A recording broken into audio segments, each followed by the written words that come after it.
সে না থাকলেও প্রতিবিম্ব জানান দিয়ে যায় তার অস্তিত্ব। কিশোরীর কেনা নতুন বাড়িতে কি এমন ঘটনা ঘটে যার নিষ্পত্তি করার জন্য তাকে স্বয়ং তারানাথের শরণাপন্ন হতে হয়? কিশোরী ও তারানাথ প্রতিবিম্বে কাকেই বা দেখতে পায়? এই সকল প্রশ্নের উত্তর পাবেন আজকের এই গল্পে। নমস্কার শ্রোতা বন্ধুরা, অন্ধকারের গল্পকথার সাম্রাজ্যে আপনাদের সকলকে স্বাগত। আমাদের আজকের নিবেদন লেখক অভিষেক বন্দ্যোপাধ্যায়ের কলমে তারানাথ তান্ত্রিক ফ্যানফিকশন প্রতিবিম্ব। গল্পের সূত্রধার ও গল্প পাঠে শুভ। তারানাথের চরিত্রে পার্থ, অন্যান্য চরিত্রে কৌশিক, শ্রেয়শ্রী, পূজা, রাজ, সৌম্যদীপ ও অভিষেক। শুরু হতে চলেছে আজকের গল্প তারানাথ তান্ত্রিক ফ্যানফিকশন প্রতিবিম্ব।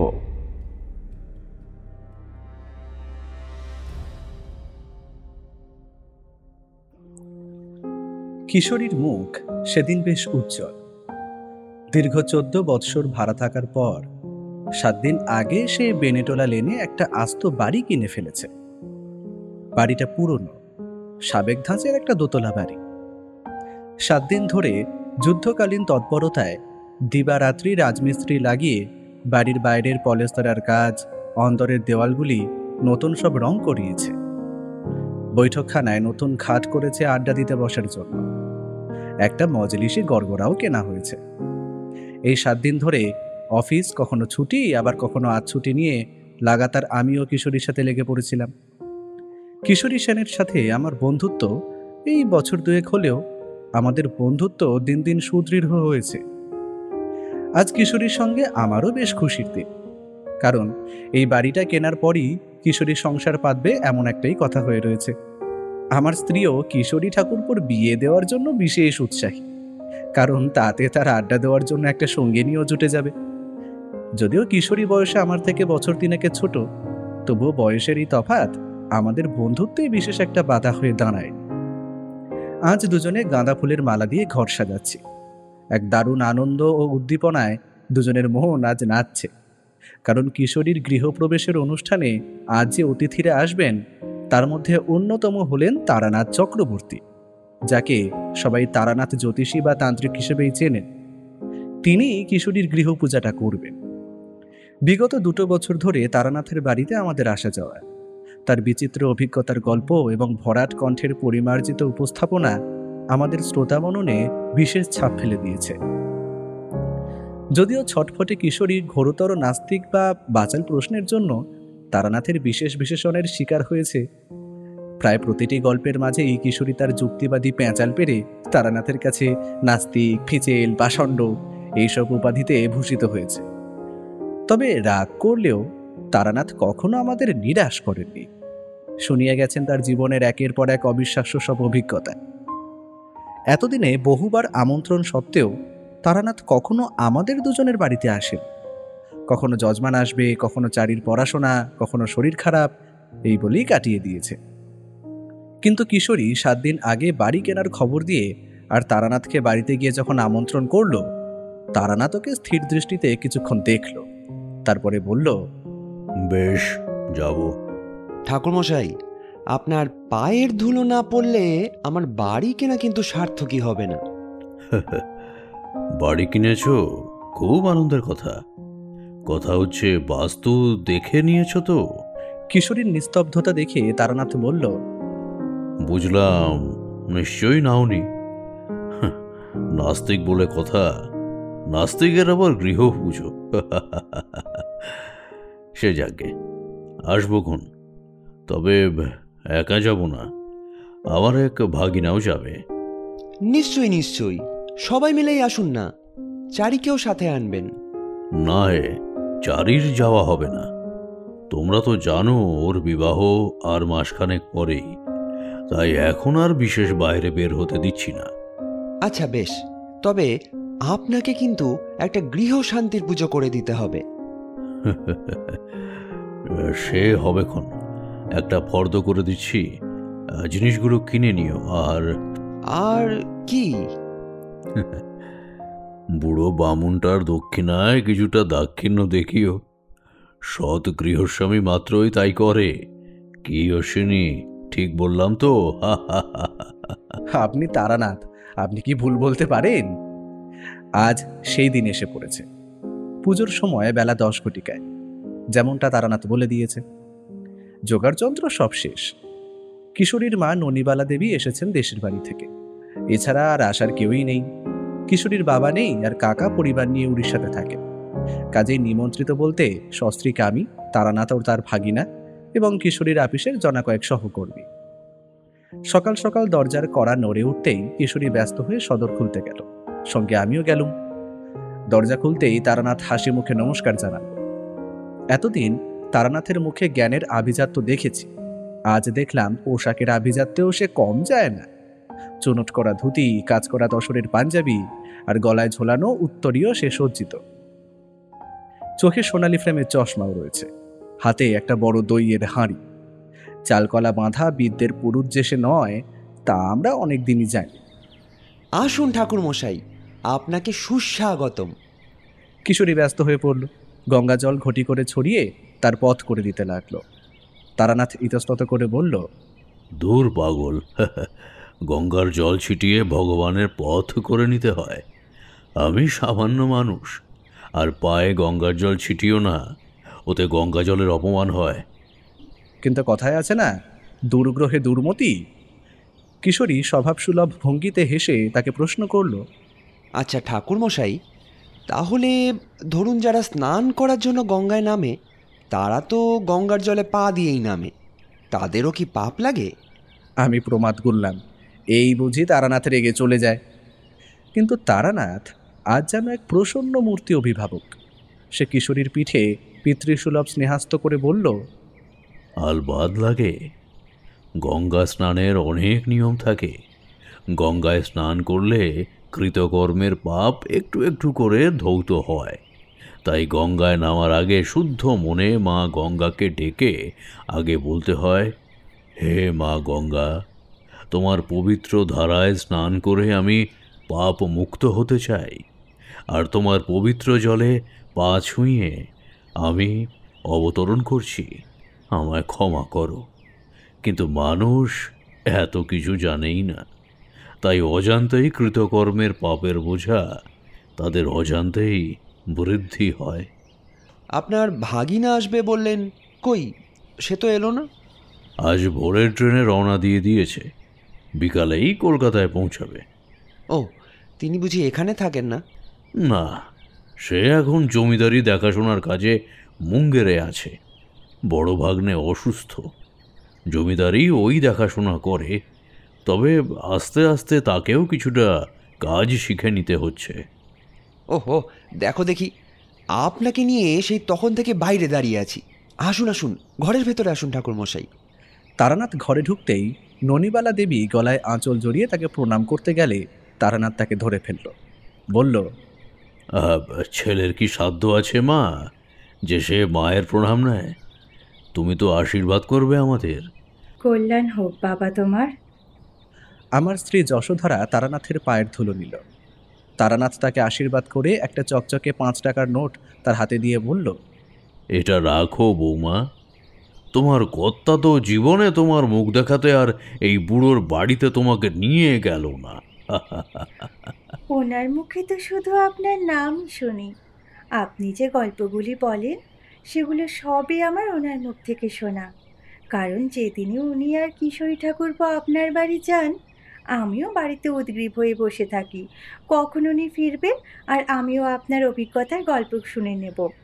বেশিক্ষণ অপেক্ষা করতে হয় না, কারণ ওনার পিঠে কিছুই থাকে না, তাই সেদিনই উনি গল্পটা বলে দেন। তোমার পতিদেবের বিশ্বাস 5 শিখেতে 5 শিখে, আর ওই যে কিশোরী, ওর বিশ্বাস 5 আনা কিনা সন্দেহ। কিশোরী একটু অপ্রস্তুতে পড়ে গেল। তারপর কাষ্ঠ হাসি হেসে সবার জন্য জলযোগের ব্যবস্থা করতে গেল। কিছুক্ষণ পরেই ফিরে এসে যশোধরাকে বলল, বৌঠান, জল খাবার পৌঁছে দিয়েছে, আপনি যদি একটু সবাইকে পরিবেশন করে দেন। যশোধরা চলে গেল। আর কিছু পরেই সুসজ্জিত থালায় গরম গরম হিঙের কচুরি, ছোলার ডাল, একটি করে রাজভোগ আর একটি প্লেটে মাখা সন্দেশ নিয়ে এলো। তারানাথের মুখ উজ্জ্বল হয়ে উঠল। ভোজনরসিক মানুষ, একগাল হাসি নিয়ে এসে কিশোরীকে বলল, আরে আরে করছো কি হে কিশোরী? মাখা সন্দেশ এনেছো? এ তো আমার বড্ড প্রিয়। তুমি কি করে জানলে? তবে যে বললেন আপনার গল্প নাকি বিশ্বাস করি না, সেই যে বিশু ঠাকুরকে বলেছিলেন মাখা সন্দেশ আপনার বড্ড প্রিয়। আমি কিন্তু নিজের পেট ভরিয়ে তারপর পুজোয় বসি, কারণ মানুষের দেহে নারায়ণ থাকেন, তাকে অভুক্ত রেখে কোনো পুজোই শুরু করা যায় না। কাজেই যদি ভাবো উপোস দিয়ে পুজো করবে এবং পুজোর শেষে উপোস ভঙ্গ করবে, সেটি করো না। ওতে কোনো পুণ্যই নেই বাপু। জানোই তো ঠাকুর বলেছেন, খালি পেটে ধর্ম হয় না। তারানাথ সত্যিই ভারী মজলিশি লোক। যেখানে যান একেবারে জমিয়ে তোলেন। যেমন খেতে ভালোবাসেন, তেমন খাওয়াতে আর তেমনই গল্প শোনাতে। তার পূর্তি অবস্থা তার দরাজ হৃদয়কে কৃপণ হতে দেয়নি, বরং আরও দরাজ করেছে। সাধক মানুষেরা এমনই আপন ভোলা হন, কিন্তু গৃহী সাধক অমিতব্যয়ী হলেও শখের পিছনে অর্থ উড়িয়ে দিলে তার সংসারে নেমে আসে আর্থিক বিপর্যয়। তারানাথেরও তাই হয়েছিল। রেশ আর সুরা এই দুইয়ের পিছনে অর্থ বরবাদ হয়েছিল জলের মতন। ভেলকে দেখিয়ে ক্ষমতার অপব্যবহার করার জন্য ক্ষমতাও বিশেষ ছিল না আর। তবে মধুসুন্দরী দেবীর কৃপায় তার ভাত কাপড়ের অভাব কোনোদিনই হয়নি। 1 ডজন ফুলকো হিঙের কচুরি আর প্রায় 1.25 কেজি মাখা সন্দেশ শেষ করে তৃপ্তির ঢেকুর তুলল তারানাথ। তারপর নিজের ঝোলা ব্যাগ থেকে শালপাতার একটা মোড়ক বার করে কিশোরীকে দিয়ে বলল,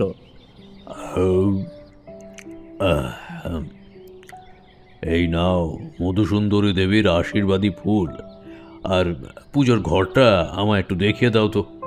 ফুলটা হাতে নেওয়া মাত্রই কিশোরী ছুঁড়ে ফুলটা জানলার দিকে ফেলে দিল। তারানাথ হাঁ হাঁ করে উঠল। তোমার ফাজলামির একটা সীমা আছে। তুমি একটু হতভম্ব দশা কাটিয়ে কিশোরী তারানাথের পায়ে ধরে বলল, বিশ্বাস করুন ঠাকুরমশাই, আমি আমি ফুলটা ফেলিনি। আপনি ফুলটা আমার হাতে দেওয়া মাত্রই কে যেন আমার হাতে সপাটে একটা চড় মারল, আর তাতেই ফুলটা। কিশোরীর মুখে এই কথা শুনে আমরা সকলে বিস্ময়ে স্তম্ভিত হয়ে দাঁড়িয়ে পড়েছি। তারানাথ এতে একটু অবাক হলো না, বরং চারপাশটা চেয়ে নিল। আপনি কিছু বুঝতে পারেননি ঠাকুরমশাই? তোমাদের তো বলেছি, যে শক্তি ছিল তা ধীরে ধীরে ক্ষয় হচ্ছে। আগাম বিপদের গন্ধটাও এখন তেমনভাবে আর পাই না। চলো ঠাকুর ঘরে চলো। আমরা সবাই দোতলায় ঠাকুর ঘরের দিকে উঠতে লাগলাম, কিন্তু 3টে সিঁড়ি ওঠার পর টের পেলাম হাওয়াটা বেশ গুমোট এবং ভারী হয়ে আসছে, আর ভীষণ শক্তিশালী একটা বাতাস আমাদের উপরে উঠতে বাধা দিচ্ছে। প্রচণ্ড ঝড়ে ও বৃষ্টিতে যেমন ছাতা মাথায় দিয়ে ঝড়ের অভিমুখে এগোনো যায় না, এও যেন তাই। কিন্তু এ তো বাড়ির ভিতর, তাও দিনের বেলা। এমন শক্তিশালী হাওয়া এলো কোথা থেকে? তারানাথের দিকে চোখ গেল আমার। তারানাথ চট করে চোখ বুজে কি একটা মন্ত্র বিড়বিড় করতেই অনুভব করলাম হঠাৎ করে যেন সেই উল্টোমুখী চাপটা শক্তিহীন হয়ে পড়ল। এসো। সোনালি ফ্রেমের চশমাটা নাকের ডগায় নামিয়ে তারানাথ বিজয় গর্বে পড়ল। সাময়িক বিহবলতা কাটিয়ে আমি জিজ্ঞেস করলাম, তারানাথ, কি হলো ব্যাপারটা? পরে বলছি। এতদিন আমরা শুধু তারানাথের গপ্পই শুনেছি, নানান অলৌকিক ব্যাপার স্যাপারের কথাও শুনেছি। কখনো বিশ্বাস করেছি, কখনো অবিশ্বাস করে তারানাথের চোখা বিশেষণ খেয়েছি। কিন্তু আজ কোনো গপ্প নয়, আমরাই যেন কোনো গপ্পের চরিত্র হয়ে উঠেছি, আর সেই গপ্পের আসল নায়ক যেন তারানাথ। আজ আমরা প্রথম তার কোনো ক্ষমতা দেখলাম। ননিবালা দেবী ও যশোধরা ভয়ে কাঠ হয়ে গেছে। আকস্মিক এই অপ্রত্যাশিত ঘটনায় কাঁদতে শুরু করে দিয়েছে। ননিবালা দেবী ঠকঠক করে কাঁপছে, বলছেন, এইসব কি? এ কেমন তোর অলক্ষণে বাসা তুই নিলি বাবা? ঘাবড়িও না মাগো, আমি যতক্ষণ আছি কিচ্ছু হবে না। উপরের ঠাকুর ঘরটার দরজা ভেজানো, দেখি মনে হচ্ছে বেশ ছড়ানো ঠাকুর ঘর। দরজা খুলতেই সবাই বিস্ময়ে হাঁ হয়ে গেলাম। সমস্ত পুজোর জিনিসপত্র লণ্ডভণ্ড হয়ে ছড়িয়ে আছে। গঙ্গা জলের পাত্র উল্টে গিয়ে সারা ঘর জলময় হয়ে গিয়েছে। এসব কি হচ্ছে তারানাথ? তারানাথ কিছু বলল না, শুধু হাত দুটো জড়ো করল, করে আকাশের দিকে তুলে ধরল। সিঁড়ির আলো আঁধারিতে সেই হাতের ছায়া দেখালো শিংওয়ালা হরিণের মতো, যেন দেওয়ালে ছায়া ফেলে কেউ ছায়াবাজি দেখাচ্ছে। মুখে বিড়বিড় করে এক নাগারে কিছু মন্ত্র বলে যাচ্ছে। এরপর সে ঠাকুর ঘরে ঢুকল, পেছন পেছন আমরাও। কিশোরী ঘরে ঢুকেই কেমন থমকে গেল। আমাদেরও একই অবস্থা হলো। কোথায় গঙ্গা জল? যে ঘরের মেঝে মিনিট খানেক আগেও গঙ্গা জল পড়ে ভেসে যাচ্ছিল, সেই মেঝে শুকনো, খটখটে। পুজোর উপাচার কেউ যেন সুচারু হাতে সাজিয়ে দিয়েছে। হয়তো কিশোরী এই ঘটনা ঘটার আগে এভাবেই ঘরটা সাজিয়ে রেখেছিল। তারানাথের গল্পের জোর আমরা দেখেছি, আজ তার সাধনালব্ধ ক্ষমতা প্রত্যক্ষ করলাম। তন্ত্র যে বুজরুকি বা উড়িয়ে দেওয়ার মতো জিনিস নয়, সেটা আজ অর্ধনাস্তিক জিজ্ঞাসু মনের বন্ধুটি অর্থাৎ কিশোরী সেন ভালোই বুঝতে পেরেছে। শক্তি ক্ষয় হয়েও যে মানুষটির এমন অতীন্দ্রিয় অতিলৌকিক ক্ষমতা থাকে, তবে পূর্ণ ক্ষমতাবস্থায় সে কত ক্ষমতা লাভ করেছিল আন্দাজ করতে পারেন বোধ হয়। আপনারা সবাই নিচে যান। কিশোরী, তুমি ভিতর থেকে লাল সুতো নিয়ে এসো তো। তারানাথের ভরাট কণ্ঠ গমগম করে উঠল। সবাই নিচে নামলেও আমি দাঁড়িয়ে রইলাম। কিশোরী দুরু দুরু পায়ে ঠাকুর ঘরে ঢুকতেই বিজলি আলোগুলো দপদপ করে উঠল। একবার চমকে উঠে এদিক ওদিক তাকিয়ে ছপ করে লাল সুতোর গোলা তুলে এনে তারানাথের হাতে দিল। তারানাথ সেই সুতো ছাড়াল। তারপর 4 ভাঁজে সেটা ভাঁজ করে 2 দরজার কড়ায় ভালো করে গিট বেঁধে দিল। স্বস্তির নিঃশ্বাস ফেলে 3 জনে নিচে এসে বসলাম। ননিবালা দেবী ও আমার স্ত্রী তখনও ভয়ে আড়ষ্টের মতন বসে আছে। তারানাথ দুজনকেই আশ্বস্ত করে বলল, ভয় নেই মা, যা কিছু খারাপ ছিল তা সাময়িকভাবে আমি বন্ধন করে দিয়েছি। বাবা তারানাথ, পুজো হবে না? নিশ্চয়ই হবে মা, তবে দিনে নয়, পুজো হবে রাতে। কিশোরী, তুমি আর অশ্বিনী একটু পাশের ঘরে চলো, কথা আছে। এই বলে তারানাথ পাশের ঘরে ঢুকল। আমরাও তাকে অনুসরণ করলাম। একটা ইজি চেয়ারে পিঠটা এলিয়ে দিয়ে সিগারেটে একটা টান দিয়ে ঘর ভর্তি ধোঁয়া ছাড়ল তারানাথ। তারপর চশমাটা নাকের কাছে নামিয়ে কিশোরীর দিকে মিটমিট করে কিছুক্ষণ তাকিয়ে রইল। তারপর বুড়ো আঙ্গুলের টোকায় নিখুঁত লক্ষ্যে নিঃশেষ সিগারেটটা জানলার বাইরে বাগানে ছুঁড়ে দিল। তারপর বলল, প্রতিবিম্ব বোঝো? অবাক হলো কিশোরী, সেই সঙ্গে আমিও। কিশোরী মাথা নাড়ল। কোনো মৃত ব্যক্তি তার জীবিতকালীন ঘটনা যখন পুনঃনির্মাণ করে দেখাতে চান, তাকে প্রতিবিম্ব বলে। এখানেও এভাবেই কেউ তার অস্তিত্ব প্রমাণ করতে চাইছে। এবার বলো তো, এই বাড়ি তুমি কার কাছ থেকে কিনেছ? আর কেনার আগে আমায় কেন বলনি? একটা দোতলা বাড়ি জলের দরে বিক্রি হয়ে যাচ্ছে, কাগজে এই বিজ্ঞাপন দেখে ছুটে আসি। এর মালিক ছিলেন কালী কিঙ্কর সেন। তিনি পূর্বতন মালিকের সম্ভবত শ্যালিকার ছেলে। এখন মালিক গণনাথ সরকার। তার থেকেই আমি বাড়িটা কিনেছি। তার 3 কুলে কেউ নেই, স্ত্রী গত হয়েছেন, নিঃসন্তান। এই কালী কিঙ্কর বাবুই তার সাথে থাকতেন, বিবাহ করেননি। বাড়ি বিক্রি করছেন কেন জিজ্ঞাসা করতে উনি শুধু বললেন, অনেক অনেক সংসার হলো, আর তো নিজের কেউ রইল না। তীর্থ করে মানুষের মাঝে থেকে বাকি জীবনটা কাটিয়ে দেব। তাই আর তুমি বাস্তু দেখলে না, বা গণনাথ বাবুর ব্যাপারে কিছুই জানতে চাইলে না? না মানে তেমনভাবে তো কিছু। আবার দরজায় কড়া নাড়ার শব্দ হলো। আমি দৌড়ে গিয়ে দরজা খুলে দিতেই দেখলাম একটি বছর 30-32-এর ভদ্রলোক বাড়িটা একটু দূর থেকে মেপে চলেছেন। তার মুখে একটা রহস্য ভরা বিস্ময়। কাকে চাই বলায় লোকটি দ্রুত চমকে উঠে আমার দিকে তাকালো। তারপর মিষ্টি করে হেসে বলল, এটা কি কিশোরী সেনের বাড়ি? আগে হ্যাঁ। নমস্কার, আমার নাম বরদাচরণ ভট্টাচার্য। আমি মুঙ্গের থেকে আসছি। তারানাথ মামা কি? আরে আসুন আসুন, সবাই চলে এসেছে।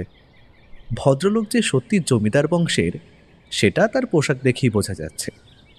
কাজ করা মখমলের পাঞ্জাবির বোতামের জায়গা থেকে ঝলসে উঠছে হিরে বসানো বোতাম। আমি ওনাকে নিয়ে ভিতরে যাওয়াতেই আনন্দে আটখানা হয়ে উঠল তারানাথ। বলল, আরে তুই যে বললি বিকেলে আসবি। কাল রাতেই ট্রেনে চেপেছি। এইখানে এসে কিছু কাজ ছিল, সেগুলো সেরে দিনের আলো থাকতে থাকতেই চলে এলাম। আসলে রাত্রিবেলায় বাড়িটা কেমন দেখতে ঠিক বোঝা যায় না।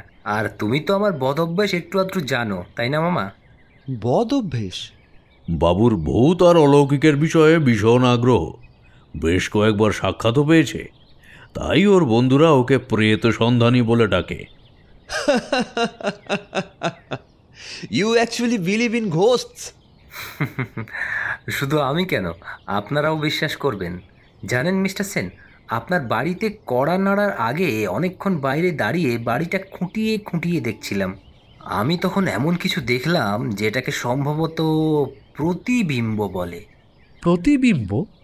আপনাদের গৃহপূজা সুসম্পন্ন হয়েছে কি? আমরা একবার তারানাথের মুখের দিকে আর একবার বড়দার মুখের দিকে চাওয়াচাওয়ি করতে লাগলাম। কিশোরীর নাস্তিকতার বরফে বড়দা যেন এক ভীমকায় হাতুড়ির ঘা মেরেছে। তুই ঠিকই আন্দাজ করেছিস রে বড়দা, ঠিকই আন্দাজ করেছিস। যতক্ষণ না এই প্রতিবিম্বর পেছনের আসল রহস্যটা জানা যাচ্ছে, নির্বিঘ্নে কিছুই সম্ভব নয়। মানুষ এই পৃথিবীতে কিছুটা হলেও নরক যন্ত্রণা ভোগ করে, তবে মৃত্যুর পরেও যদি নরক বলে কিছু থাকে, তবে তার জীবাত্মা ভোগ করতে চায় না। তাই যতক্ষণ না সে প্রেতজনী মুক্ত হচ্ছে, ততক্ষণ সে চায় তার অস্তিত্বর প্রমাণ দিতে, যাতে কেউ তাকে মুক্তি দেয়। তবে তার আগে জানতে হবে সে কে, কি চাইছে সে, তার উপস্থিতি একান্ত জরুরি। তবে বিদেহীদের ব্যবহারটা জীবিত মানুষের থেকে অনেকটাই আলাদা, তাই সাবধানে তাকে আহ্বান জানাতে হবে। স্বর্গ নরক এইসব কি হয়? আলবাত হয়, তবে মৃত্যুর পর সেটা হয় কিনা জানি না। তবে আমি একটু ভিন্ন মত পোষণ করি। কিরকম?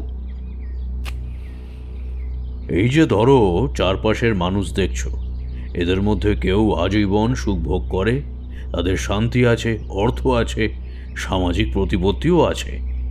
এরা স্বর্গ ভোগ করছে, কারণ তা পূর্বজন্মের সৎকর্মের ফল।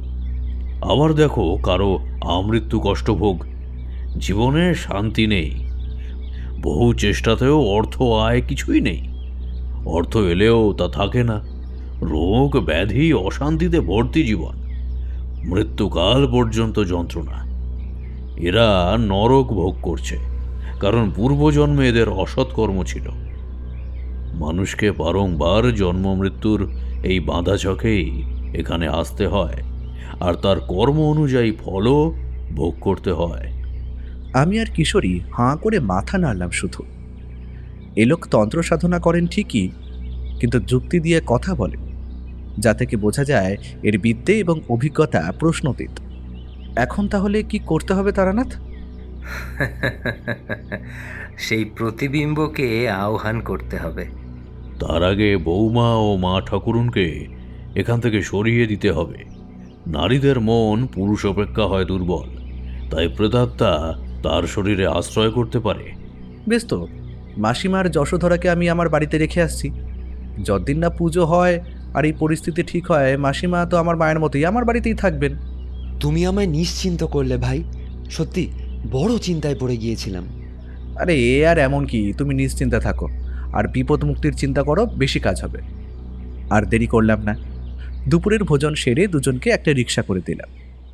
খুব বেশি দূর নয় আমার বাড়ি এখান থেকে। যশোধরা কিঞ্চিত ইতস্তত করছিল, তার ব্যাপারটা নিজের চোখে দেখার খুব ইচ্ছে ছিল, কিন্তু তারানাথ সাবধান বাণী শোনাতেই সে নিরস্ত হলো এবং বিনা বাক্য ব্যয় মাসিমাকে রিকশায় করে নিয়ে চলে গেল। পড়ে রইলাম আমি, কিশোরী, বড়দা এবং তারানাথ। আমরা তারানাথের সামনে ধূমপান করতাম না, তাই বড়দাকে বললাম, আসুন বড়দাবাবু, আমরা একটু পাশের ঘরে যাই। সিগারেটটা সামনাসামনি খাও হে, আর এ ঘর ও ঘর করতে হবে না, ধোঁয়ায় কারো সম্মান যায় না। আর যদি একান্তই গুরুজন ভেবে উসখুস করো, তাহলে সম্মতিটা না হয় দিয়ে দিলুম।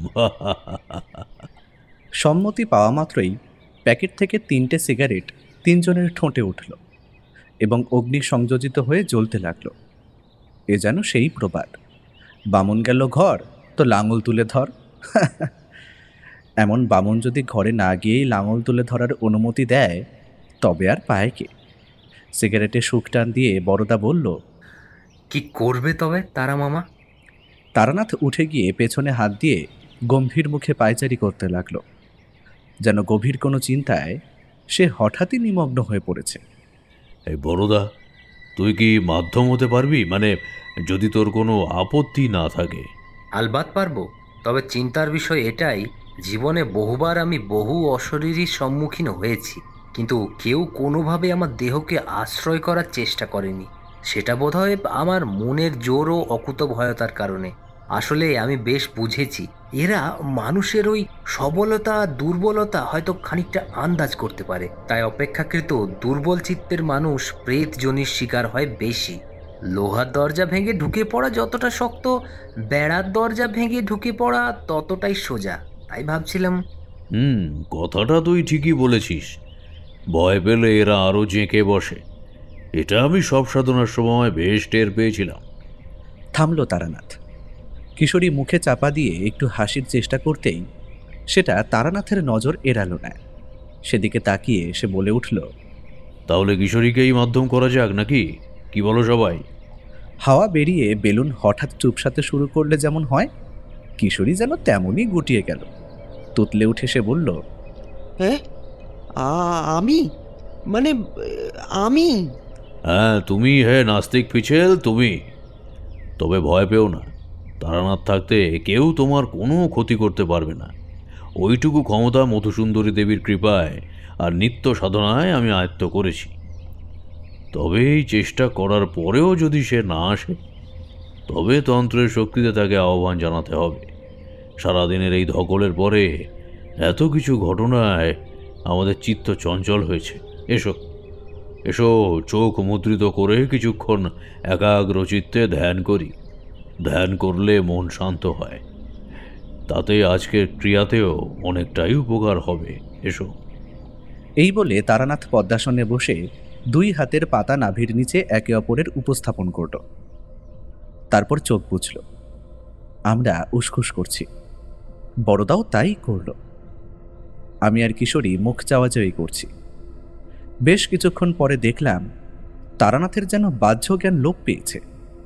সমাধিস্থ ঋষি হয়ে সে অন্য কোনো জগতে বিলীন হয়ে রয়েছে। ঘরে অখণ্ড নিস্তব্ধতা, শুধু বৈদ্যুতিক পাখা ঘোরার শব্দ ছাড়া আর কোনো শব্দ নেই। আমিও চোখ বুজে ধ্যান মুদ্রায় বসলাম। মন কিছুতেই স্থির হচ্ছে না। বিভিন্ন ঘটনা যা যা আজ ঘটেছে পরপর সব চোখের সামনে ভাসছে, ভুরু কুঁচকে আসছে। কখনো চোখের সামনে অন্ধকার, কখনো বা আলোক উদ্ভাসিত হচ্ছে।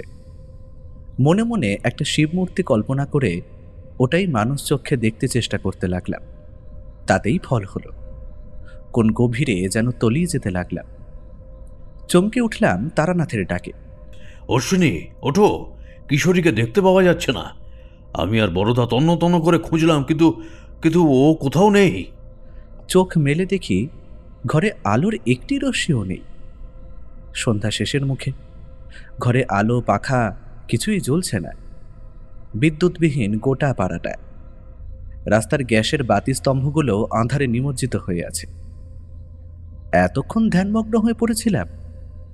কিছুক্ষণ হতভম্বের মতন বসে থাকার পর সম্বিত ফিরে চমকে লাফিয়ে উঠলাম। সে কি, কি বলছেন কি? কোথায় গেল জলজান্ত মানুষটা? তিনজন মিলে তন্ন তন্ন করে খুঁজতে লাগলাম। কোথাও তার কোনো চিহ্ন মাত্র নেই। কিশোরীর বন্ধুরা আসেনি, আমরা তিনজনই আছি। বড়দা বলল, আমি কিন্তু বেশ বুঝতে পারছি এই প্রতিবিম্ব রহস্যের সমাধান না হলে বিপদ বাড়বে বই কমবে না। উপরে, হ্যাঁ ওপরে পুজোর ঘরে চলো। কাঠ দিয়ে এক্ষুনি একটা ধুনি করতে হবে। যত দেরি হবে তত কিশোরীর প্রাণ বিপন্ন হবে। তাড়াতাড়ি চলো। তড়িঘড়ি উপরে উঠে তারানাথ লাল সুতোর বাঁধন খুলে ঢুকে পড়ল ঘরটায়। অন্ধকারে কিছু ভালো করে ঠাহর হচ্ছে না। তার উপরে অচেনা জায়গা। নিজেদের বাড়ি হলে একটা আন্দাজ থাকতো যে কোথায় কি আছে, কিন্তু এখানে তো তার উপায়ও নেই, সময়ও নেই। কিশোরী নিখোঁজ, ওর প্রাণ নিশ্চয়ই বিপন্ন। এই অবস্থায় এক ফোঁটাও দেরি করা চলে না। অন্ধকারে হাতড়ে হাতড়ে পিতলের প্রদীপটায় হাতে ঠেকলো আমার। তর্জনী ঠেকিয়ে তেল চপচপে সলতের আভাসও পেলাম। মাথা কাজ না করায় বুঝতেই পারছিলাম না যে পকেটে দেশলাই আছে। সেটাই খস করে জেলে প্রদীপটা কাঁপা কাঁপা হাতে জ্বাললাম। পাশেই একটা বস্তা বোঝাই বেলকাঠ হোমের জন্য কিশোরী আর আমি কিনে নিয়ে এসেছিলাম। বড়দা ও আমি ধরাধরি করে সেটা মেঝেতে উপুর করলাম। বালির বস্তা থেকে পরিমাণ মতো বালি নিয়ে মেঝেতে ঢেলে ঢিপি মতো করলাম। তারপর তার মাঝখান কিছুটা খুঁড়ে কাঠের টুকরোগুলো লম্বালম্বি আর আড়াআড়িভাবে সাজিয়ে দিলাম। ধুনি প্রজ্বলিত হলো। তারানাথ রক্ত বস্ত্র পরে তার সামনে বসে পড়ল। রক্তচন্দন দিয়ে ধনী পুজো করল।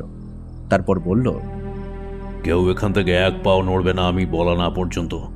কিশোরীকে হয়তো দেখতে পাবে, সে প্রাণপণে বাঁচার আকুতি জানাবে, কিন্তু জানবে যাকে দেখবে সে আসল কিশোরী নয়, সে ভুল, ধোঁকা।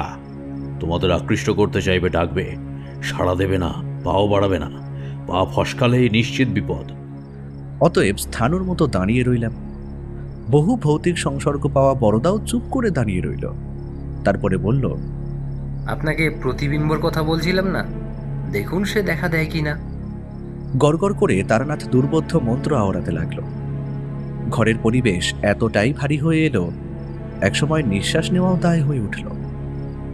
এরপরেই দূর থেকে ডাক শুনলাম, অশ্বিনী, আমায় বাঁচাও, চক্রপাক থেকে উদ্ধার করো আমায়, অশ্বিনী। চমকে উঠে পেছনে তাকিয়ে দেখি রক্তাক্ত কিশোরীর দেহ। সামনের দিকে দুটো হাত প্রসারিত করে বাঁচবার তীব্র আকুতি জানাচ্ছে। আমি লাফিয়ে উঠতে যাচ্ছিলাম। বড়দা আমার হাতটা চেপে ধরলেন। আমি ব্যগ্র হয়ে বড়দাকে বললাম, কি করছেন কি? ছাড়ুন, ছেলেটা মরে যাবে যে। এমন সময় চক্ষু মুদ্রিত অবস্থায় পাশের থেকে কোনো একটি উপাচার মুখে বিড়বিড় করে মন্ত্র পড়ে মুঠো করে যেদিক থেকে কিশোরীর আওয়াজ আসছিল সেই দিকে অভ্রান্ত লক্ষ্যে ছুঁড়ে মারলেন তারানাথ। সঙ্গে সঙ্গে দেখলাম কিশোরী জ্ঞান হারিয়ে থপাস করে পড়ে গেল। তার দেহটা থেকে একটা কালো ধোঁয়ার স্তূপ উপরের দেওয়ালে মিলিয়ে গেল। পুজো থামলে তারানাথ কিশোরীর মুখে মন্ত্র পড়া জল আজলা করে দিতে লাগলেন। তাতে তার মুখের ক্ষত একটু একটু করে মিলিয়ে যেতে লাগলো। ঠিক তারপরেই ঘিতে একটি লম্বা বেলকাঠ ডুবিয়ে আগুন জেলে তাতে কোনো একটি উপাচার মন্ত্র বিড়বিড় করে ছুড়ে দেওয়াতে একটা বিরাট সাদা ধোঁয়া ঘরকে আচ্ছন্ন করে ফেলল। আর সে ঘরের কড়িকাঠ থেকে একটা অদ্ভুত গোঙানির শব্দ আসতে লাগলো। এ যেন কোনো বিপন্ন অশরীরীর আর্ত হাহাকার। ভয়ে কাঠ হয়ে গেছি আমি। ছেলেবেলা থেকে কাল্পনিক জগতের কথা শুনলেও মন বলতো সেটা কাল্পনিকই, কিন্তু আজ এই চরম অবস্থায় দাঁড়িয়ে বোধ হচ্ছে কাল্পনিক বলে এই পৃথিবীতে কোনোই বস্তু নেই। সকল কিছুর আলাদা আলাদা সংজ্ঞা ও ঘটমানতার সময় আছে। আমরাই মূর্খ, তাই বৃথা তর্ক করে মরি। চোখে যা দেখতে পাই না তাকে অবিশ্বাস করি। বিজ্ঞানের দোহাই ও শিক্ষার গর্ব নিয়ে হাসাহাসি করি। তন্ত্র মন্ত্র আরো যা কিছু আছে, কিন্তু সময় সবকিছু শিখিয়ে পড়িয়ে নেয়। সময়ের চেয়ে বড় উপলব্ধি আর কিছু হয় না। তারানাথ বাজখাই কণ্ঠে বলে উঠলেন, কে তুই? কি চাস? কেন গৃহস্থ বাড়িতে আস্তানা গেড়েছিস? আমি তারানাথ তান্ত্রিক। যদি বেগড়বাই করিস তোকে এই প্রেত জনিতেই আটকে রাখবো। আর যদি সত্যি তোর আগমনের হেতু আমায় বলিস তাহলে তোর মুক্তির ব্যবস্থা আমি করব। এইবার কড়িকাঠের কোণ থেকে যে কণ্ঠটা আমি শুনলাম সেটা শুনে আমার গায়ের রক্ত হিম হয়ে গেল। এ কোনো পার্থিব কণ্ঠ নয়, কোনো মানুষের কণ্ঠ এমন হতে পারে না। যেন মনে হচ্ছে ফাঁকা হাঁড়ির মধ্যে হাওয়া চলছে, আর তার থেকে যে শব্দটা সৃষ্টি হচ্ছে সেই শব্দটা অস্পষ্ট ভাষায় কিছু বলতে চাইছে।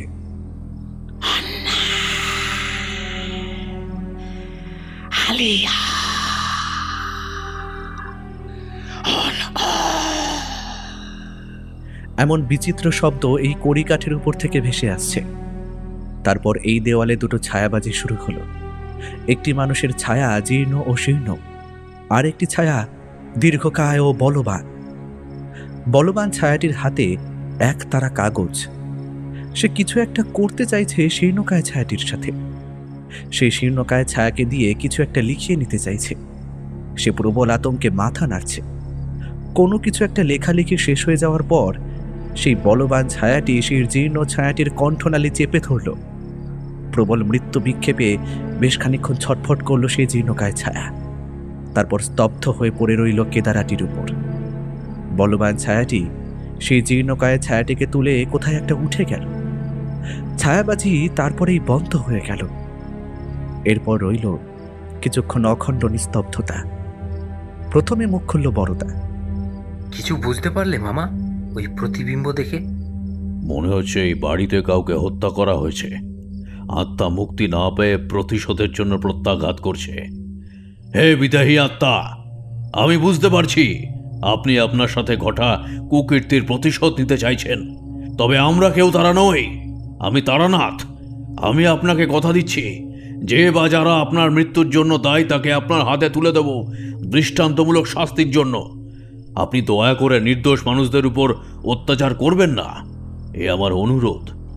প্রায় সাথে সাথেই দেখলাম সেই কালো ধোঁয়ার স্তূপটা অন্তর্হিত হয়েছে। ঘর আগের মতোই শান্ত এবং স্নিগ্ধ, যেন কিছুক্ষণ আগেও এখানে কিছুই ঘটেনি। ধীরে ধীরে কিশোরী চোখ মেলল।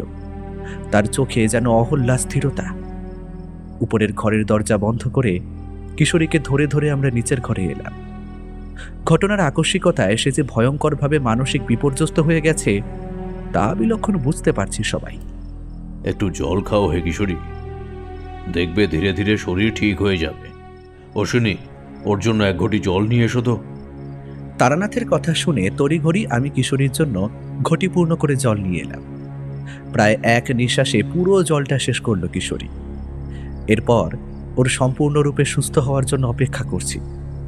ওর গলার স্বর যে সম্পূর্ণরূপে স্তব্ধ হয়ে গিয়েছিল সেটা বেশ উপলব্ধি করতে পারছিলাম।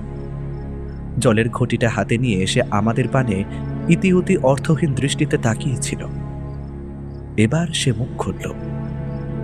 প্রথমে তার কণ্ঠ দিয়ে হাওয়ার মতো করে শব্দ বেরোল। বহু চেষ্টায় তার আসল গলার স্বর ফুটে উঠল। সে বলল, সবাই যখন ধ্যান করছিল তখন আমি উঠে যাই প্রকৃতির ডাকে সাড়া দেওয়ার জন্য, কিন্তু কিন্তু তখনই একটা হাওয়া ভীষণ গতিতে সিঁড়ির নিচ থেকে পাক খেতে খেতে উঠে আসে। আমি সিঁড়ির মধ্যে মুখ থুবড়ে পড়ে যাই। তারপর ঘষ্টাতে ঘষ্টাতে সেটা আমায় উপরের কামরায় নিয়ে যায়। এখানে আমি কখনো উঠিনি। আতঙ্কের চোটে তৎক্ষণাৎ জ্ঞান হারিয়ে ফেলি। চোখ খুলে দেখি নিশ্ছিদ্র অন্ধকার।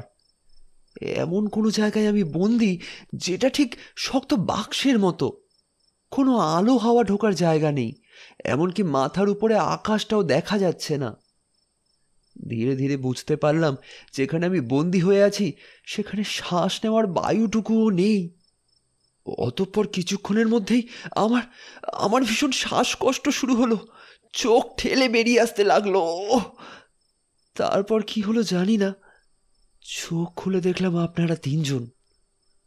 এসব কি ঠাকুর মশাই? তবে কি এই বাড়ি কেনা সত্যি আমার ভুল হয়ে গেল? কি রহস্য লুকিয়ে রয়েছে এই বাড়িতে? বলুন ঠাকুর মশাই, বলুন। এই বলে থামল কিশোরী। তারানাথ একটু উদ্বিগ্ন মুখে বড়দার দিকে তাকালো। তারপর বলল, বড়দা, তুই কি কিছু আন্দাজ করতে পারছিস? বোধহয় কিছু কিছু বুঝতে পারছি। আচ্ছা, আমি কি একটা সিগারেট খেতে পারি? পুরো ব্যাপারটা বুঝে উঠতে বুদ্ধির গোড়ায় কিছুটা ধোঁয়া দেওয়া প্রয়োজন। অনেক ধকল গেছে। একটু ধূমপান করে মাথাটা ঠান্ডা করতে হবে। তবে তোমাদের এই সিগারেটে হবে না। তা বলি, গড়গড়া সাজতে পারো অশ্বিনী? গড়গড়া, তামাক, টিকে সবই কিশোরী এনে রেখেছিল। তারানাথকে গড়গড়ায় ভালো করে তামাক সেজে টিকে জ্বালিয়ে দিলাম। তামাকটা ভালো করে ধরে যেতেই তারানাথ গড়গড়ার নলে বুড়ুক বুড়ুক শব্দে দুটো টান মারল। তারপর চোখ বুজে আহ বলে একটা স্বস্তিসূচক শব্দ বের করল। তারপর মেজাজের সাথে বলল, এই হলো তামাক আর সিগারেটের মধ্যে পার্থক্য। এসো হে, সবাই একটু একটু করে সেবন করো, তবেই না ওই ছোট্ট সিগারেটের সঙ্গে গড়গড়ার কি পার্থক্য সেটা বুঝতে পারবে। এসো এসো। আমরা সবাই সেই গড়গড়ার নল ধরে জীবনে প্রথম অম্বুরি তামাক সেবন করলাম। কি তার স্বাদ আর গন্ধ তা বলে বোঝাতে পারবো না। বড়দা বেশ কয়েকবার গড়গড়ার নলে টান দিয়ে বলল, প্রতিবিম্ব দেখলেন তো? হাওয়ায় কোনো শক্তিশালী আত্মা মিশে থাকলে সেই হাওয়ার প্রবাহ ঝড়ের মতো হয়। ঝড় যেমন তার পথে আগত সমস্ত বাধাকে উড়িয়ে নিয়ে যায়, তেমনি সেই অলৌকিক ঝড় উপরে উঠে আসার পথে তোমাতে বাধা পেয়েছে কিশোরী। আর সেই ঝড়ের ভিতরে নিহিত থাকা সেই শক্তিশালী আত্মা হয়তো ভেবে নিয়েছে তুমি তার প্রতিদ্বন্দ্বী, কাজেই তোমাকে শেষ করতে চাইছিল তোমার স্থূল শরীরের ভিতরে ঢুকে। সম্ভবত সেই সময় আমার মন্ত্রপাঠ চরমে ওঠে, আর তোমার শরীর সমেত সেই অতৃপ্ত আত্মা ছুটে আসতে বাধ্য হয় এই ঘরে। তখনই আমি তাকে তোমার শরীর থেকে আলাদা করে দিই। আর একটু দেরি হয়ে গেলে তোমাকে বাঁচানো যেত না, বুঝলে তো? যুক্তিবাদী কিশোরী সেন, এখন নিশ্চয়ই বুঝতে পারছো তো আমার বলা কোনো অভিজ্ঞতায় গাঁজাখুরি বা আমার মস্তিষ্ক প্রসূত নয়। এই পৃথিবীর বাইরেও আলাদা আরেকটি পৃথিবী আছে, যারা তার অস্তিত্বের জানান দিয়ে যায়। কিশোরী মাথা নিচু করে বসে রইল। তারানাথ এবার মৃদু হেসে তার মাথায় হাত বুলিয়ে দিতে লাগলো। তখন আমি বেশ কিছুটা হতবাক হয়ে আছি এবং বুঝতে পারছি না যে ব্যাপারটা কি হচ্ছে। এমন সময় বড়দার মুখ থেকে কয়েকটা শব্দ শুনলাম। ও বিড়বিড় করে বারে বারে নিজের মনেই আওড়াচ্ছে কয়েকটা অদ্ভুত শব্দ। অন্নাত আলিং অর উন। তারানাথ এক মনে গড়গড়া থেকে তামাক খেয়ে চলেছে। বেশ কিছুক্ষণ কথাগুলো আওড়ে একসময় লাফিয়ে উঠলেন বড়দা। তারপরে বললেন, আপনি ঠিক বলেছেন তারা মামা। যে চলমান প্রতিবিম্বর অভিনয় এতক্ষণ আমরা দেখলাম, তা দেখে মনে হচ্ছে এই বাড়িতে সত্যিই কেউ খুন হয়েছে। আত্মা অপার্থিব স্বরে হয়তো খুন কথাটাই বলতে চাইছিলেন, কিন্তু তার বিকৃত স্বরে সেটাই আমরা উন শুনেছিলাম। কিন্তু অন্নাত কিংবা আলি ইং অর মানে কি? দাঁড়াও দাঁড়াও, অন্নাথ আলি ইং অর। কিশোরী, সেই বাড়ির মালিক যেন কাদের বলেছিলে? কিনেছি গণনাথ সরকার মশাইয়ের থেকে, তার মেসোমশাই কালী কিঙ্কর সেন। কথাটা বলেই কিশোরী কেমন যেন ভূত দেখার মতন চমকে উঠল। তারপরে এক নিঃশ্বাসে বলল, বুঝেছি ঠাকুর মশাই, এতক্ষণে আমার কাছে সবটা জলের মতো পরিষ্কার হয়ে গেছে। আত্মার বিকৃত স্বর অনুযায়ী অননাথ হলো শ্রী গণনাথ সরকার, আর আলী ইং অর হলেন এই আত্মা কালী কিঙ্কর নিজে। গণনাথ বাবু তাহলে কালী কিঙ্কর বাবুকে হত্যা করেছেন? কি সাংঘাতিক ব্যাপার! সেই জন্যেই তড়িঘড়ি বাড়ি বিক্রি করে দিয়েছেন জলের দরে, আর আইনের হাত থেকে বাঁচার জন্য গা ঢাকা দিয়েছেন। এখন আমাদের কি করা উচিত ঠাকুর মশাই? আমরা কি থানায় অভিযোগ জানাবো, আইন আদালত করব? থানায় গিয়ে কি বলবে শুনি? তুমি দেওয়ালে ছায়া দেখেছ যে গণনাথবাবু কালী কিঙ্করকে খুন করেছে, নাকি বলবে কালী কিঙ্করে আত্মাই তোমায় সব বলে গেছে? আচ্ছা, তোমার কি মাথাটা খারাপ হয়ে গেছে? তুমি কি ভাবছো পুলিশ বা আদালত এই অতি অলৌকিক ব্যাপার বিশ্বাস করবে? শোনো, এই ব্যাপারটা পুরোপুরি অপ্রাকৃতিকভাবেই এটার মীমাংসা হতে দাও। সেটা কিভাবে সম্ভব ঠাকুর মশাই? আপনি কি কিছু অন্য পন্থা অবলম্বন করবেন ভাবছেন? কিন্তু গণনাথ যদি পলাতক হয়, তাকে কোথা থেকে খুঁজে আনবেন? মানে যাকে শাস্তি দেওয়ার, তাকে তো উপস্থিত থাকতে হবে। তারানাথ একটু হাসল, তারপর আমায় বলল, তুমি আর বড়দা এক্ষুনি একবার আমার বাসায় যাও, সেখানে চারি আছে। গিয়ে চারিকে বলবে যে চিত্রাকর্ষণ বলে একটি তান্ত্রিক ক্রিয়ার পুঁথি আমার ঘরের দেরাজে আছে, সেটি যেন অতি সত্বর বার করে তোমাদের হাতে দেয়। সেই পুস্তক দিয়ে কি হবে তারানাথ? এ কথা পরে বলছি, এখন অতি সত্বর দুজনে যাও। বড়দা আর আমি তৎক্ষণাৎ বেরিয়ে গেলাম বাড়ি থেকে। রাস্তায় নেমে কিছুটা ছুটে কিছুটা হেঁটে একটা ট্রাম পেয়ে গেলাম। লাফিয়ে তাতেই উঠে পড়লাম, কারণ আজ আর হেঁটে যাওয়ার সময় নেই। ট্রামের সিটে বসে লক্ষ্য করলাম বড়দা মিটিমিটি হাসছে। বললাম, কি ব্যাপার, আপনি হাসছেন? জীবনে একটা জিনিস আর পরিবর্তন হলো না। লোকে এটাকে বলে উট কপালি, তবে আমাকে প্রেত কপালিও বলতে পারেন। আমি যেখানেই যাই সেখানেই প্রেতের আবাস হয়, নয়তো আমি গিয়ে পড়ার সাথে সাথেই সেখানে কোনো না কোনো অশরীরীর আবির্ভাব ঘটে। একসময় ভূত অন্বেষণ করতাম, আর এখন ভূতেরাই আমাকে অন্বেষণ করে নিচ্ছে। ট্রাম কন্ডাক্টরের চিৎকারে বুঝতে পারলাম আমাদের গন্তব্য এসে গেছে। ট্রাম রাস্তায় নেমে পড়েই সোজা বাঁদিকে মটলেনের উদ্দেশ্যে দৌড় লাগালাম। তখন প্রায় রাত 9টা। কলকাতার বুকের বাঁশের ঘরঘরানি, লোকের হৈহুল্য খানিকটা স্তিমিত হয়ে এসেছে। তারানাথের বাড়িতে গিয়ে কড়া নাড়লাম। দরজা খুলে চারি আমাদের দেখে অবাক হয়ে বলল, আরে অশ্বিনী কাকাবাবু আপনি? বাবা কিশোরী কাকাবাবু কেউ এলেন না? তারপর বড়দার দিকে তাকিয়ে ভীষণ অবাক হয়ে বলল, আরে দাদা ভাই, তুমি কখন এলে? আর তোমাদের এত বিচলিত লাগছে কেন? বাবা মশাই ঠিক আছেন তো? বলছি কোনো বিপদ? না রে চারি, তেমন কিছু নয়। মামা একটা পুঁথি চেয়ে পাঠালো, ওই চিত্রাকর্ষণ তন্ত্র না কি নাম, বললো দেরাজে রাখা আছে, সেইটা একটু নিয়ে আয় তো লক্ষ্মী বোন আমার। হঠাৎ সেই বই? তোমরা আমায় কিছু লুকোচ্ছ না তো দাদা ভাই, কাকাবাবু? মেয়েটা চিন্তা করবে তাই আর বেশি কিছু লুকোলাম না। সারসংক্ষেপে যতটা পারি তা বললাম। তুমি সাবধানে থেকো মা, বাবা মশাই কিন্তু কালকেই চলে আসবে। একটু উদ্বিগ্ন মুখে চারি আমাদের যাত্রাপথের দিকে তাকিয়ে রইল। তারপর ধীরে ধীরে সদর দরজা বন্ধ করে দিল। কিছুক্ষণের মধ্যেই আমি আর বড়দা সেই পুঁথি নিয়ে কিশোরীর বাড়িতে ঢুকলাম। লাল শালুতে মোড়া পুরনো দিনের পুঁথি। তারানাথের হাতে সেটা দিতেই সে কিশোরীকে বলল, তোমার কাছে গণনাথ বাবুর কোনো ছবি আছে? না, গণনাথ বাবুর কোনো ছবি তো এই বাড়িতে নেই। আর তাছাড়া আমার কাছে বা তার ছবি থাকতে যাবে কেন? কিন্তু কেন বলছেন ঠাকুরমশাই? তার ছবি দিয়ে কি হবে? চিত্রের উপর তন্ত্রের প্রয়োগ করে তাকে টেনে আনবো, যেখানেই থাকছে। আমি অবাক হয়ে তারানাথের মুখের দিকে তাকিয়ে রইলাম। এসব কি বলছে তারানাথ? এ কি আদৌ সম্ভব? পরক্ষণেই ভাবলাম, তন্ত্রের প্রতি অবিশ্বাস করাটা একদমই উচিত নয়। কারণ যে খেল দেখিয়ে তারানাথ একটু আগে কিশোরীকে বাঁচালো, সেটা কোনো বিজ্ঞানভিত্তিক পন্থা নয়। তার পিছনে কোনো বৈজ্ঞানিক ব্যাখ্যাও নেই। কিশোরী বলল, না, ছবি তো নেই। তখন তারানাথ বেশ কিছুটা চিন্তামগ্ন হয়ে রইল। তারপর একটা পাসিংশ ধরিয়ে ঘরের ভেতরে পদচারণা করতে লাগলো। মিনিট খানেক পর সিগারেটের শেষ টান দিয়ে তিনি বললেন, আচ্ছা কিশোরী, তোমার কাছে এই বাড়ির নিবন্ধন করা দলিল আছে? হ্যাঁ, কেন বলুন তো? দেখো কিশোরী, বাড়ির নিবন্ধীকৃত দলিলে ক্রেতা বিক্রেতা উভয়েরই ছবি থাকে, তাই নিয়ম। তোমায় কি তার জন্য আলোকচিত্র তুলতে হয়নি? ঠিক বলেছেন তো ঠাকুরমশাই, এই ব্যাপারটা তো একবারও ভেবেই দেখিনি। দাঁড়ান, আমি এক্ষুনি নিয়ে আসছি।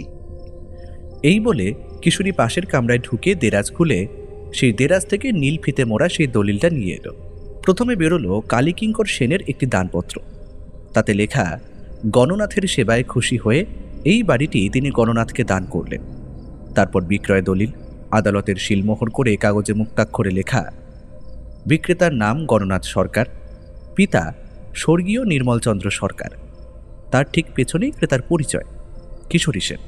পিতার নাম স্বর্গীয় অবনীমোহন সেন, নিবাস আতপুর, জেলা নদিয়া, ইত্যাদি। তারানাথ সমস্ত পৃষ্ঠাগুলো উল্টে পাল্টে দেখল। একদম শেষ পাতাটির আগের পাতায় আবিষ্কৃত হল কিশোরী এবং গণনাথের আলোকচিত্র 2 হাতের ছাপ এবং তাদের 10 আঙ্গুলের ছাপ। স্বস্তি চিহ্ন ফুটে উঠল তারানাথের মুখে। তিনি বললেন, হ্যাঁ, যাক, নিশ্চিত হওয়া গেল, এতেই কাজ হবে। গণনাথের ছবি বাদ দিয়ে শিলমোহর করা কাগজটির সম্পূর্ণ অংশ লাল শালু দিয়ে ঢেকে ফেলল তারানাথ। তারপর চিত্রাকর্ষণের পুঁথিটা খুলে 2 পা ভাঁজ করে পদ্মাসনে বসে একটা বিশেষ পাতায় আঙুলি স্থাপন করল। রাত্রি প্রায় 12টার কাছাকাছি। চোখ বুঝল তারানাথ। তারপর বিড়বিড় করে কিছু মন্ত্র পড়তে লাগলো। কিছুক্ষণ মন্ত্র পড়ে তারপর বইয়ের পাতায় নিহিত আঙুলটি সেই ছবির উপরে চেপে ধরে আমরা 3 জন অধীর আগ্রহে সেই কার্যকলাপ দেখে চলেছি। তারানাথের কোনো দিকেই কোনো আগ্রহ নেই। সে দুর্বার গতিতে মন্ত্র পড়ে চলেছে এবং সেই ছবির উপরে তার অঙ্গুলি মাঝে মাঝে নির্দেশ করছে। এমন সময় হঠাৎ দরজায় টোকা পড়ল। তারপর সেই টোকা অতর্কিতে ধাক্কায় পরিণত হলো। কেউ যেন দুর্বার গতিতে দরজা ধাক্কাচ্ছে এবং প্রাণপণে ডাকছে, কিশোরী বাবু, কিশোরী বাবু, কোথায় গেলেন? কোথায় চলে গেলেন? এ তো গণনাথ বাবুর গলা। গণনাথ বাবু এসেছেন? এই যে অবিশ্বাস্য ঠাকুর মশাই। তোমায় বিশ্বাস করানো আমার চৌদ্দ পুরুষের কাজ নয়।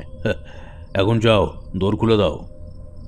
বলার সঙ্গে সঙ্গে কিশোরী নিচের দিকে দৌড় লাগালো। আমিও তার পিছন পিছন গেলাম। দরজা খুলে দেখি যে লোকটি দাঁড়িয়ে রয়েছে তার গলদঘর্ম অবস্থা। অধিক দৌড়াদৌড়ির ফলে মানুষ যেরকম হাঁপায়, তার হৃৎপিণ্ডটাও সেই রকম লাফালাফি করছে। মাঝে মাঝে হাঁটুতে দুহাত দিয়ে সে নিচের দিকে ঝুঁকে দম নেওয়ার চেষ্টা করছে। কিশোরীকে দরজা খুলতে দেখে সে হাঁপাতে হাঁপাতেই বলল, এই আপনার ভারী অন্যায় কিশোরী বাবু। আপনি আমার খোঁজ কোথা থেকে পেলেন? এতটা পথ আপনার পেছনে পেছনে ছুটে এলাম, আর আপনি নিজের মতো করে ঘরে ঢুকে গেলেন। হ্যাঁ, একবারও কারণটা বললেন না। আমাকে ডেকে আনার হেতুটা কি? আমি আপনাকে ডেকে এনেছি? কি যা তা বলছেন মশাই? আমি তো আজ সকাল থেকে ঘরের বাইরেই বের হইনি। আপনি আপনি কি মস্করা করছেন? আপনি আমাকে ডেকে আনলেন না তো কে ডেকে আনলো? আর কেনই বা আমি এখানে ছুটে এলাম? আমি ডেকে এনেছি। এসব এসব কি হচ্ছে কিশোরী বাবু? আর উনি বা কে? ডাকলেন আমাকে আপনি, আর এখন উনি বলছেন উনি ডেকেছেন। ওকে ভিতরে নিয়ে এসো। আমাকে আমাকে কেন এখানে ডেকে আনা হয়েছে? কে ডেকেছে আমায়?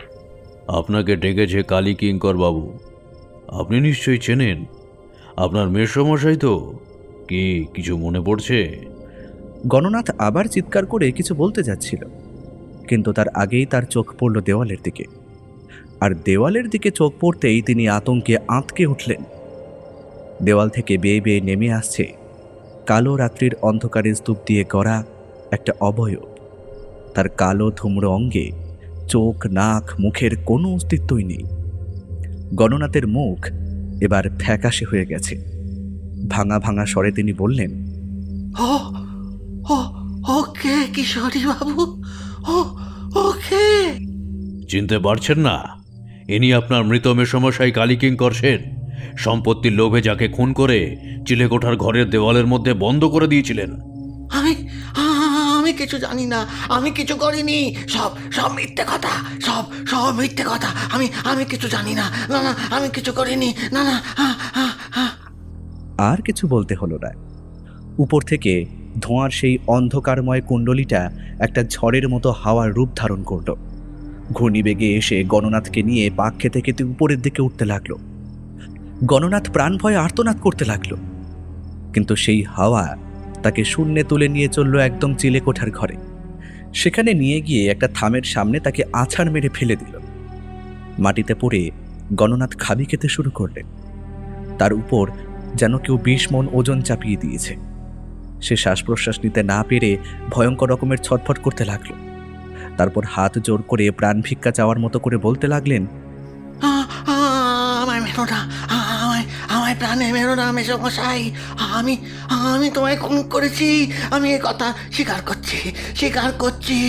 কিশোরী বাবু, আপনারা আমায় পুলিশে দিন, কিন্তু আমায় বাঁচান, আমাকে বাঁচান। এভাবে আমি মরতে চাই না। আমাকে দয়া করে বাঁচান, আমাকে বাঁচান। চলতে লাগলো তার সেই অসহ আর্তনাদ। তারানাথ এবার বাতাসের দিকে হাত তুলে বলল, এবার থামুন কালী কিঙ্কর বাবু, যথেষ্ট হয়েছে। আমরা ওকে আইনের হাতে তুলে দিচ্ছি। আইনই ওকে সাজা দেবে।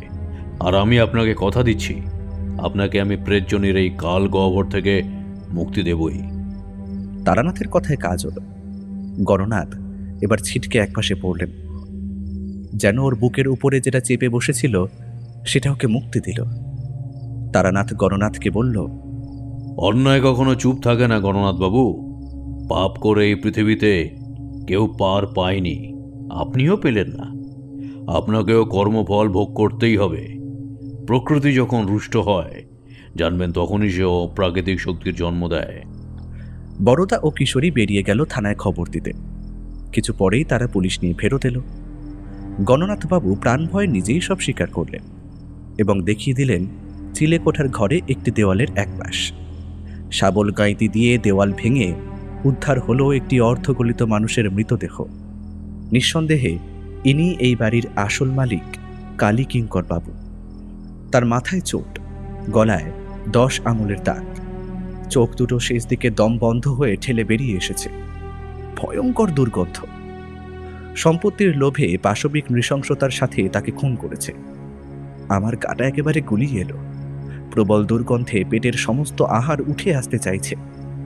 পুলিশ কর্তা অমর ঘোষ মহাশয় বললেন, হ্যাঁ, এইরকম আশ্চর্য ব্যাপার তো কখনো দেখিনি বা শুনিনি। মানুষ খুন হয়ে ফেরার হয়ে যায়, এ আবার ফিরে এসে থানায় সারেন্ডার করেছে।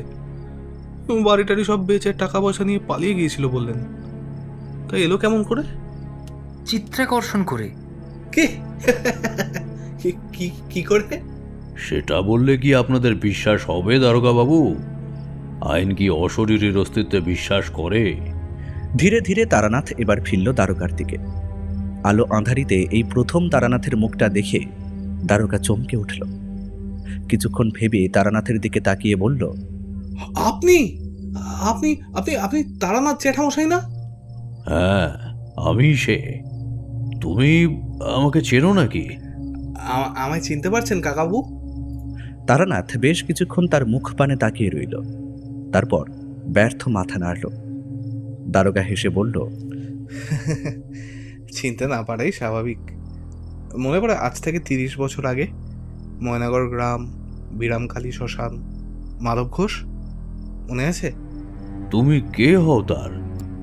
আমি আমি মাধব ঘোষেরই ছেলে, অমরনাথ ঘোষ। আপনি যখন আমাদের বাড়ি গিয়েছিলেন, আমি সেই সময় অনেক ছোট। আপনাকে আমি ভিতর থেকে দেখেছিলাম। কেমন আছেন আপনি? এই বলে সে ঝুঁকে তারানাথের পায়ের ধুলো নিল। তারানাথ কিছুক্ষণ স্মৃতিবিহ্বল হয়ে দাঁড়িয়ে রইল, তারপর হাত তুলে তাকে বলল, তুমি মাধবের ছেলে? ও বাবা, বেঁচে থাকো, বেঁচে থাকো বাবা, তোমার মঙ্গল হোক। তা তোমার বাবার খবর কি? বাবা তো আর নেই জ্যাঠামশাই, বছর 3 আগেই তিনি। তারানাথ চোখ বুঝলেন।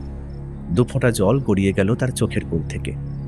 তারপর ধরা কণ্ঠে অমরবাবুকে বললেন, বড় ভালো মানুষ ছিল হে তোমার বাবা, বড়ই ভালো। তবে নরলোকের নিয়মই যে তাই বাবা। এ যে অমোঘ সত্য, এ যে অমোঘ সত্য। এই বলে তারানাথ চোখ মুছল। বুঝলাম, সাধক হলেও মানবিক অনুভূতিগুলো এখনো তারানাথকে মায়ামুক্ত হতে দেয়নি। তাই হয়তো তারানাথের পূর্ণ সাধনা হয়নি। কিছুদূর গিয়েই ফেরত আসতে হয়েছে। যেটুকু হয়েছে, ঈশ্বর তাকে তার অর্ধ সাধনার ফলও দুহাত ভরে দিয়েছেন। এই মানুষ যদি পূর্ণ সাধক হতেন, তবে হয়তো মহাপুরুষের তালিকায় আরও একটি নাম যুক্ত হতো। অমর বললেন, আপনি এই অসাধ্য কি করে সাধন করলেন জ্যাঠামশাই? এ যে অবিশ্বাস্য। কারো চিত্রের মাধ্যমে তাকে তন্ত্র বলে টেনে আনা। শুধু চোখের দেখার বিশ্বাসই বিশ্বাস নয় অমর, ইচ্ছাশক্তির বিশ্বাস জোরের চেয়ে আর কোনো বিশ্বাসই নেই।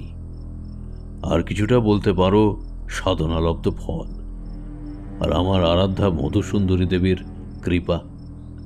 ময়না তদন্তের জন্য পুলিশ কনস্টেবলরা সে দেহ নিয়ে গেল, আর সাথে গ্রেফতার করল গণনাথবাবুকে। তবে এই আকস্মিক অলৌকিক আঘাতে সে যেন খানিক অপ্রকৃতিস্থ হয়ে গেছে। সে মাঝে মাঝেই চমকে উঠে বলছে, হ্যাঁ হ্যাঁ, আমি আমি মেরেছি মেরেছি, বেশ বেশ করেছি, বেশ করেছি। হ্যাঁ, তুই তুই বাড়ি দিচ্ছিলে না কেন? হ্যাঁ, যা যা, সামনে থেকে যা যা। হ্যাঁ হ্যাঁ, আমি মেরেছি, আমি মেরেছি। বেশ করেছি, বেশ করেছি। সে যেন চোখের সামনে কোনো অশরীরীর উপস্থিতি প্রত্যক্ষ করছে। এরপর সে ভয়ঙ্কর উত্তেজিত হয়ে চারপাশ থেকে কি যেন তাড়াতে লাগলো। চোখ মুখ ফ্যাকাশে, রক দিয়ে টপ টপ করে ঘাম ছুটছে। তাকে যেন সে প্রাণপণে সরাতে চাইছে। তারপরে সেই তার বুকের মধ্যখানটায় চেপে ধস করে মাটিতে পড়ে গেল। সঙ্গে সঙ্গে পুলিশ অফিসার ওর বুকের উপর হাত দিয়ে তাকে নাড়াতে লাগলো। কোনো সার নেই। তারানাথ বলল, ও আর জাগবে না কালীকিঙ্কর বাবু।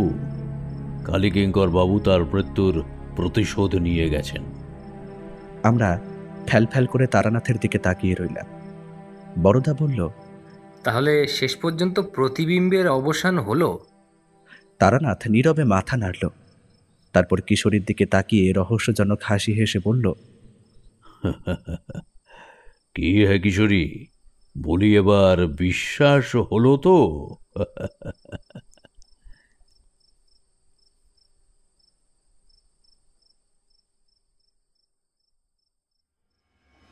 শুনছিলেন লেখক অভিষেক বন্দ্যোপাধ্যায়ের কলমে তারানাথ তান্ত্রিক ফ্যানফিকশন প্রতিবিম্ব।